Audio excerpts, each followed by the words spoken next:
Hello friends, कैसे हो आप सभी लोग। आई होप बहुत बढ़िया होंगे।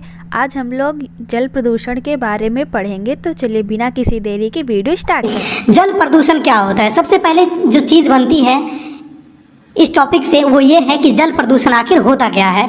तो जल और प्रदूषण, जैसा कि इसमें आपको यहाँ पर दिख रहा होगा, जल और प्रदूषण यानी जल का प्रदूषण होना ही जल प्रदूषण है। प्रदूषण का मतलब क्या है, जैसे कि मान लीजिए जल कोई स्वच्छ है अथवा कोई हमारा जल जो है वो गंदा है। दो तरह के जल आप यहाँ पे स्क्रीन पे देख पा रहे होंगे तस्वीर के माध्यम से। एक जल है जो एकदम प्योर है, शुद्ध है, साफ है, और दूसरा देख रहे हैं इसमें किसी तरह का मिलावट है जो देखने से ही आपको गंदा नजर आ रहा है।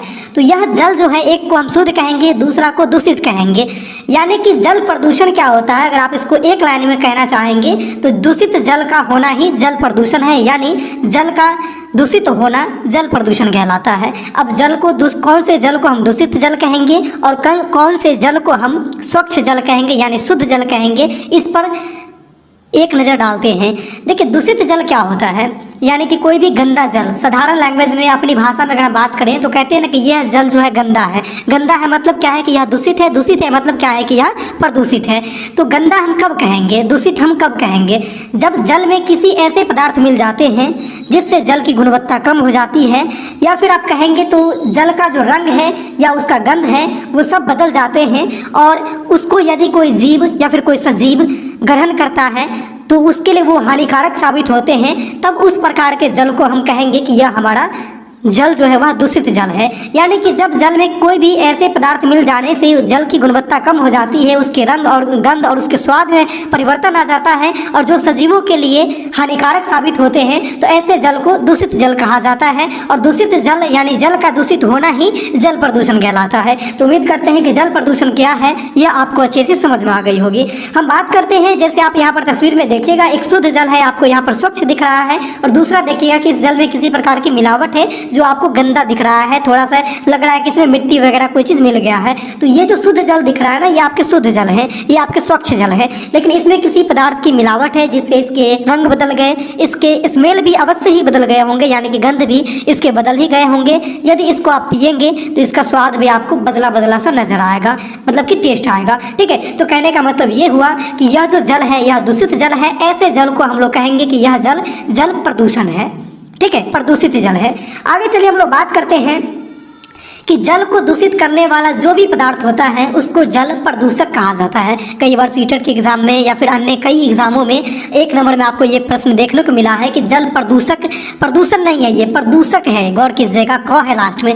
ये जल प्रदूषक क्या होता है, तो प्रदूषक ऐसे पदार्थ होते हैं जो किसी भी चीज़ को प्रदूषित करता है। यहाँ पर जल प्रदूषक के बारे में पूछा गया है, तो जल को प्रदूषित करने वाले जो भी पदार्थ होंगे वह आपका जल प्रदूषक कहलाता है। आगे हम बात करेंगे कि जल प्रदूषण होने के कौन कौन से प्रमुख कारण हैं, वो कौन कौन से कारक हैं जो जल को प्रदूषित करते हैं, वो कौन कौन से चीज़ हैं जो जल को प्रदूषित करते हैं। जिसमें से सबसे पहले मैं आपको बताऊंगा कि हम सभी लोग जो भी सजीव हैं वो क्या करते हैं, मनुष्य हैं या फिर जानवर हैं, इन लोगों के द्वारा, इन सजीवों के द्वारा क्या होता है कि जल में वाहित मल त्यागा जाता है, विषैले रसायन को छोड़ दिया जाता है, गाद कूड़ा कचरा इत्यादि को फेंक दिया जाता है, या फिर जो भी अपशिष्ट पदार्थ होते हैं उसको भी फेंक दिया जाता है, या कहे तो मृत जीव यानी मरे हुए सजीवों को, जीवों को जल में फेंक दिया जाता है, दफना दिया जाता है। तो इन सारे चीज़ों को जब जल में मिलाया जाता है जिससे हमारा जल प्रदूषित हो जाता है। यानी जल प्रदूषण का एक प्रमुख कारण हमारा यह भी है कि वाहित मल को जल में फेंकना, विषैले रसायन को जल में फेंकना, कूड़ा कचरा अपशिष्ट पदार्थ या फिर मृत जीव को जल में फेंकना, ये हमारे जल प्रदूषण का कारण बनता है। ये आपका पहला यहाँ पर एक कारण था। इसी तरह के अन्य महत्वपूर्ण कारक की ओर बात करेंगे तो जो हमने यहाँ पर वाहित मल जो जल में फेंका, इससे जो हमारा जल प्रदूषित होता है, इस प्रकार के जल में आपको जीवाणु, वायरस, कवक तथा अन्य परजीवी पाए जाते हैं, जिससे हैजा, मियादी बुखार और पीलिया जैसे अन्य रोग फैलने के चांसेस बढ़ जाते हैं। तो इसीलिए जल प्रदूषण से आपको अगर एग्जाम में आते हैं कि कौन कौन से बीमारी बनते हैं, तो आप वहाँ पर 3 बीमारी का नाम अवश्य ही लिख देंगे, जिसमें से एक आएगा आपका हैजा, मियादी बुखार और पीलिया। ठीक है, ये तीनों बीमारी जो है यह प्रदूषित जल के सेवन के फलस्वरूप ही फैलते हैं। आगे चले हम लोग बात करते हैं जल प्रदूषण के अन्य और कौन कौन से कारण हो सकते हैं। कृषि में प्रयोग लाए जाने वाले किसानों के द्वारा अनेकों प्रकार के कीटनाशक, रासायनिक उर्वरक इत्यादि का इस्तेमाल किया जाता है। जब किसान किसी भी फसल में इस तरह के रासायनिक उर्वरक का इस्तेमाल करते हैं, कीटनाशकों का इस्तेमाल करते हैं, तो यह रसायन भूमि में रिस कर भौम जल को दूषित करता है, जिससे हमारा भौम जल प्रदूषित हो जाता है। तो यह भी जल प्रदूषण का एक प्रमुख कारण है। गर्म जल भी एक प्रदूषक है। प्रदूषक कहने का मतलब ये है कि जो जल को दूषित करता है। गर्म जल यानी कि जब हम जल को गर्म करते हैं या फिर किसी भी कल कारखाने से निकलने वाले जो जल होते हैं वो अक्सर प्रायः देखेंगे वो आपका गर्म ही रहता है। तो ऐसे जब जल हमारे किसी नदी, तालाब, झरना इत्यादि में बहते हैं तो उस पूरे जलाशय का तापमान जो है, टेम्परेचर जो है वह क्या हो जाता है, वह टेम्परेचर बढ़ जाता है, वृद्धि हो जाती है उसके तापमान में, जिससे क्या होता है कि जलाशय में उपस्थित जो भी सजीव होते हैं उसके जीवन चक्र पे प्रतिकूल प्रभाव पड़ता है और अधिक दिनों तक लगातार गर्म जल बहाया जाए तो वह जीव वहाँ पर मर भी जाते हैं। तो गर्म जल भी एक हमारा जल प्रदूषण का कारण बनता है। तो ये आपने यहाँ पर कुछ जल प्रदूषण के कारण देखा।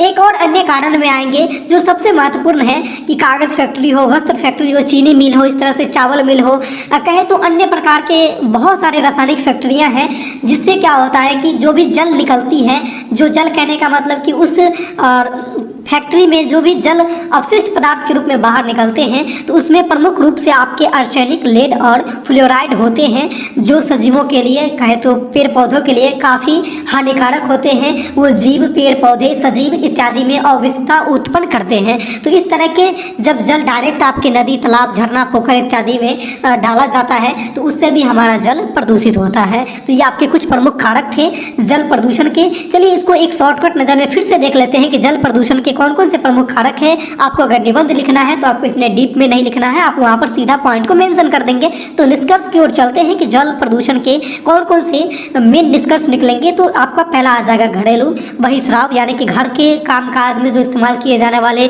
जो गंदे जल होते हैं उसको डायरेक्ट आप नदी, तालाब में फेंकते हैं, उससे जल प्रदूषण होता है। वाहित मल, जो भी मल है उसको आप डायरेक्ट जल में फेंक देते हैं, किसी भी जलाशय में फेंकते हैं, वहाँ से जल प्रदूषित होता है।